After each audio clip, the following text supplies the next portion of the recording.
사도 바울이 로마에 보낸 편지, 바로 로마서. 이건 뭐랄까, 신약 성경의 에베레스트산 같다고 할 수 있겠죠.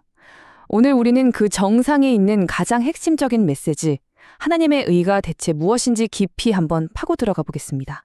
로마서라는 이 거대한 산을 오르는 건 마치 하나의 거대한 신학적 퍼즐을 푸는 것과 같아요.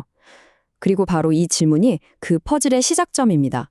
바울 신학의 심장부로 함께 들어갈 준비 되셨나요? 바로 이겁니다. 하나님의 의. 이 짧은 세 글자가 오늘 우리가 풀어낼 퍼즐의 핵심 조각이에요. 앞으로의 모든 이야기는 바로 이 개념을 중심으로 펼쳐질 겁니다. 바울은 로마서 1장 17절에서 복음의 능력을 설명하면서 그 근거로 하나님의 의가 나타났다고 선언합니다. 바로 이 구절이 바울 복음의 기초이자 우리가 풀어야 할 퍼즐의 첫 번째 조각인 셈이죠.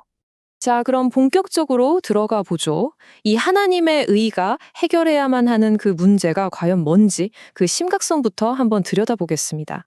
흥미로운 건요, 바울이 희망찬 이야기부터 꺼내지 않는다는 거예요. 오히려 아주 충격적인 현실 진단부터 던집니다. 하나님과 인류 전체가 법적 분쟁 상태에 있다는 거죠. 이 법정 드라마라는 비유, 이게 앞으로의 논증을 이해하는 아주 중요한 열쇠가 됩니다.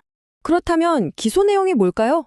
로마서 1장에 따르면 가장 근본적인 죄는 바로 우상숭배입니다.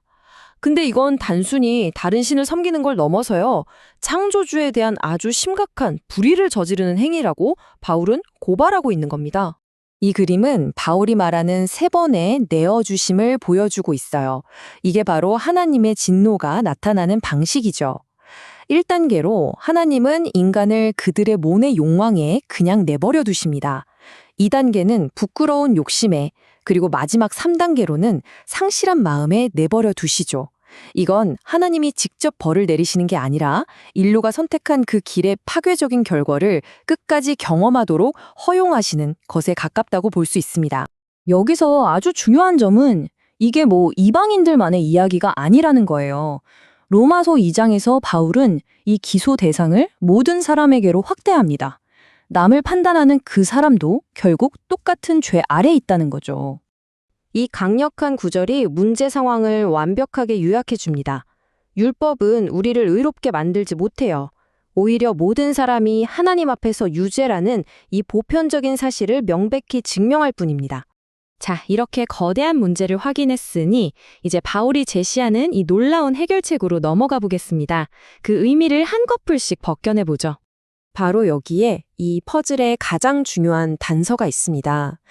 하나님의 의는요, 단순히 하나님의 착한 성품 같은 그런 정적인 상태가 아니에요. 마치 유능한 판사가 혼란스러운 법정의 질서를 바로잡기 위해 적극적으로 개입하는 것처럼 이건 세상을 바로잡기 위한 하나님의 역동적인 행동, 즉 하나님의 구원 활동 그 자체를 의미합니다. 이 개념이 갑자기 툭 튀어나온 게 아닙니다. 바울은 시편이나 예언서 같은 아주 풍부한 성경적 배경 위에서 이 단어를 사용하고 있어요. 특히 왕이신 하나님이 정의를 실현하시는 행위와 아주 깊은 관련이 있죠. 바로 십자가에서 이 모든 게 만납니다. 이 그림이 보여주듯 십자가는 하나님의 진노와 자비가 충돌하는 지점이에요. 죄에 대한 하나님의 공의로운 심판과 죄인을 향한 자비로운 구원이 단 하나의 사건 안에서 동시에 나타난 거죠. 정말 놀라운 역설 아닌가요?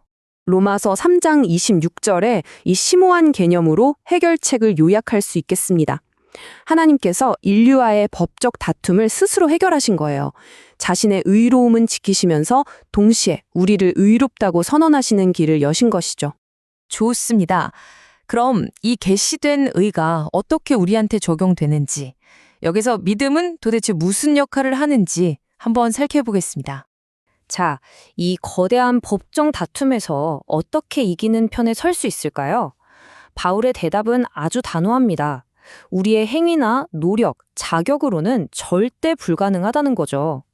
유일한 길은 오직 믿음뿐입니다.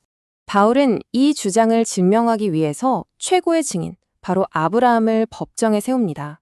율법이 주어지기도 전에 아브라함이 오직 믿음으로 의롭다 여겨졌다는 사실은 이 원리가 시대를 초월한다는 걸 보여주는 강력한 증거가 되죠.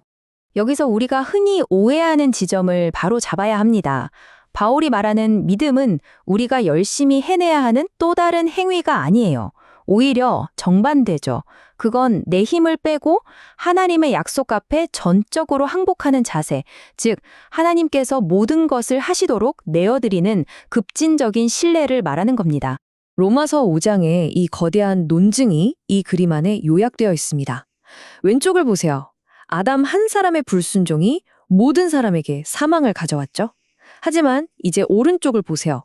그리스도 한 분의 의로운 행위가 모든 사람에게 생명을 주는 선물을 가져왔습니다. 이 극명한 대조가 바로 복음의 핵심입니다. 자, 이제 마지막으로 믿음으로 의롭다 함을 받은 삶이 실제로 어떤 결과를 낳고 또 어떤 의미를 갖는지 탐구하면서 마무리하겠습니다. 칭의는 법정에서 무죄 판결을 받는 걸로 끝나지 않습니다. 수많은 열매를 맺죠. 하나님과의 평화, 은혜 안에 굳건히 서는 것, 그리고 소망. 이건 단순히 법적인 지위가 바뀌는 게 아니라 완전히 새로운 현실 속으로 들어가는 겁니다. 여기서 아주 중요한 뉘앙스를 하나 짚고 넘어가야 합니다. 의롭다 함을 받는다는 건 세상과의 싸움에서 면제되는 게 아니에요. 오히려 그 반대입니다. 하나님의 대위에 참여해서 그리스도의 고난과 소망을 함께 나누는 군사로 부름받는 것이죠. 그럼 이 칭의는 현재의 사건일까요? 미래의 사건일까요? 정답은 둘 다입니다. 이 표가 보여주듯이 하나님은 지금 믿음으로 우리를 의롭다고 판결하십니다. 그리고 이 현재의 판결은 마지막 날 우리를 영화롭게 하실 것이라는 최종 변호의 보증수표가 되는 셈이죠. 오늘 우리는 이 질문과 함께 탐험을 마칩니다. 만약 칭의가 단순히 천국행 티켓이 아니라 이 세상을 바로잡으려는 하나님의 거대한 대의에 동참하는 것이라면 여러분의 믿음의 삶은 오늘부터 어떻게 달라져야 할까요? 이것이 바로 바울이 전한 복음의 엄청난 스케일입니다.